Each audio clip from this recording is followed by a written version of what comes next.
Nice rainy day on Coleraine Avenue. Headed to Starbucks, picked up some coffee for the crew. Oh. That's what we're doing today, and we're gonna talk about cleaning. All right, that's today's episode. All right, we got some coffee for the crew. Coffee is for cleaners. We got some sandwiches. What's up? What are you doing? You here early? You cleaning? No. Nisha? What's up? Say hi to the camera. Come on, come on.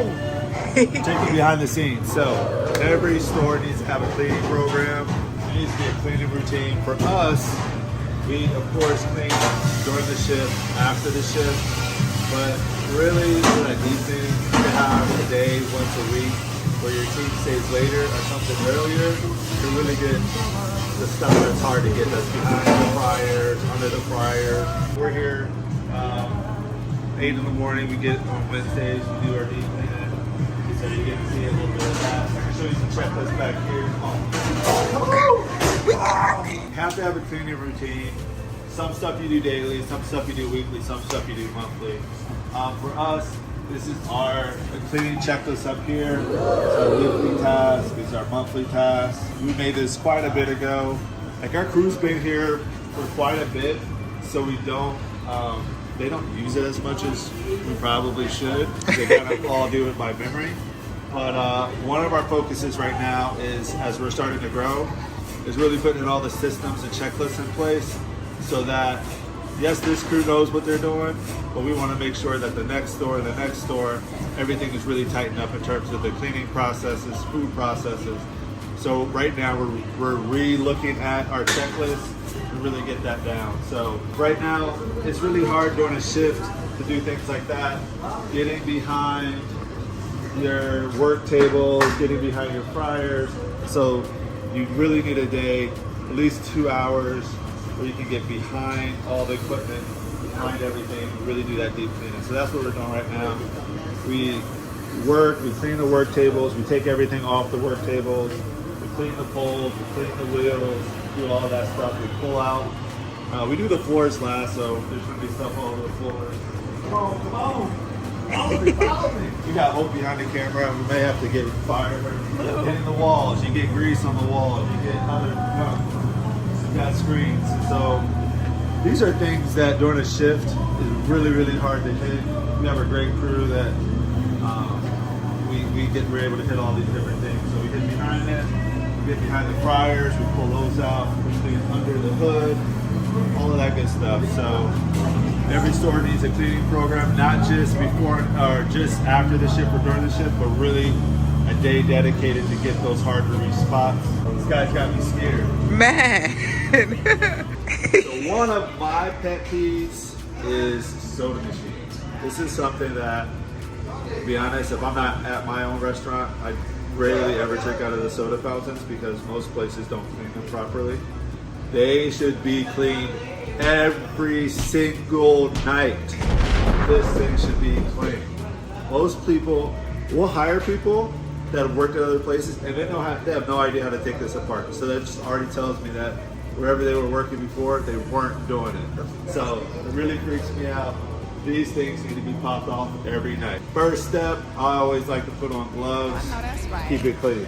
And then we're gonna grab some sanitizer water and then bring it back up.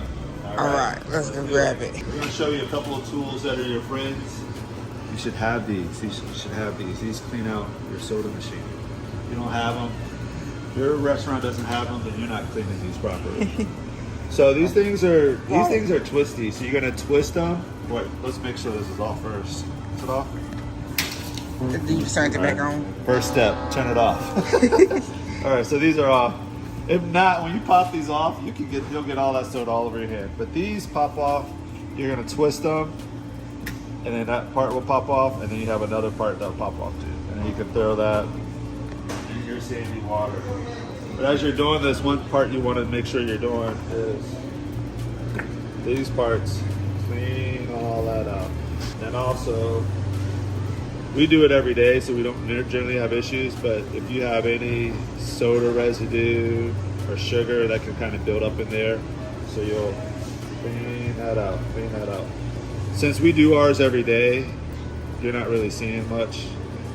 A lot of it's just sugar residue, but if you ever been to a place that hasn't done it, it looks like you just found Mold. mother load. So of course we're gonna pop these guys off.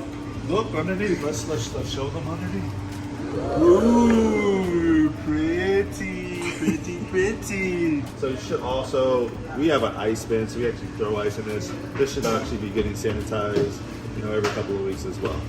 So that's how our ice maker. We're gonna go with the next version and actually have the ice machine on top. But right now, we got an ice bin, so we have a big ice machine back. We do that. But you're right. The bin inside should be sanitized, and when you do that, it gets all of this stuff too. So you can wipe that out. But there's another entrance on the inside as well. Alrighty. So we got all these all nice and clean. Now we're gonna make sure the tops are clean. With the quickness. Yeah, we gotta get this quick. Can't be playing around with this. All right, I'll be back. The sandy rag. Back with the sandy rag. We're back with the sandy rag. So we're gonna wipe under here. Wipe the nozzles. Get in there. Get in there. Wipe this down. Wipe this down. So beautiful. Because you have an amazing team. Yeah, our team is awesome. Like, the one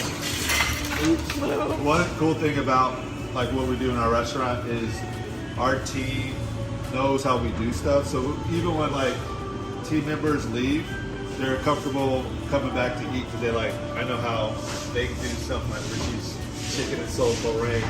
Like they feel super comfortable about like our processes and everything. I've heard some horror stories about other places and how they do stuff, and it's yeah, it scares me. And one thing we always tell our crew when they're not sure what to do is like, hey, if you wouldn't eat it, don't serve it to someone else. But it tells me if they're asking that question and they work somewhere else, that place said, hey, save that food. Serve it.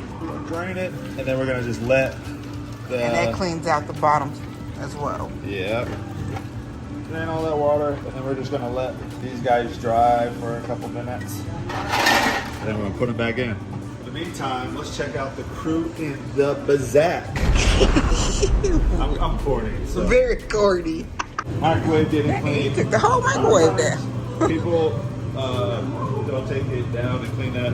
The funny little story, our microwave is really kind of more for our crew and their meals. We cook 99% everything on the stove. Only thing we use the microwave in terms of cooking is like we need to melt butter really quickly. Melt butter in there. What else do we use the microwave for? Butter.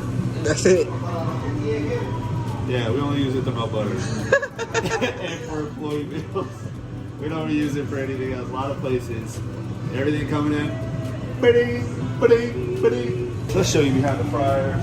If you've ever been to most restaurants, you look behind their fryer, this wall right here is just gunky. But if you can see ours, our hoses are clean, all that good stuff. We have a couple of things. We haven't even hit the floor yet. Each week we focus on a different area of the kitchen to clean. But let's get back to this sewing machine. Been about 10 minutes. These guys have dried off. Throw some gloves on. What is this? Glove change number 4? Yes, that's. Glove change number 5. Yeah, that's everything. We emphasize gloves. I mean, we go through how many cases? I think we go like through 10 cases of gloves a week. Each case has 10 boxes, and each box has 100 gloves. So we go through a lot. We want to be, super safe and all of that stuff. And No cross-contamination. So first step, I'm taking these little guys. You just kind of push them back up in there. Of course, make sure your machine is off. Pop them up. Get them in there. Oh. All right. So you kind of push and twist. Should be a dance, a little trap beat. You gotta push and twist. Push and twist. Shout and push and twist. If only. I should have got the face. Push and twist, shout and push and twist. All these people don't know how to push and twist. They don't clean up. So you got a little behind the scenes of our cleaning. We do this every week, different thing every week, but super important. Soda machine, clean your soda machine every night. Take them off. Do it. Takes like 5 minutes, but it is a nice thing to do for your customers. It just is. All right, that's it. So cleaning is starting to wrap up, and then probably next 30 minutes they'll start actually preparing the line for today and wrapping up. So check it out.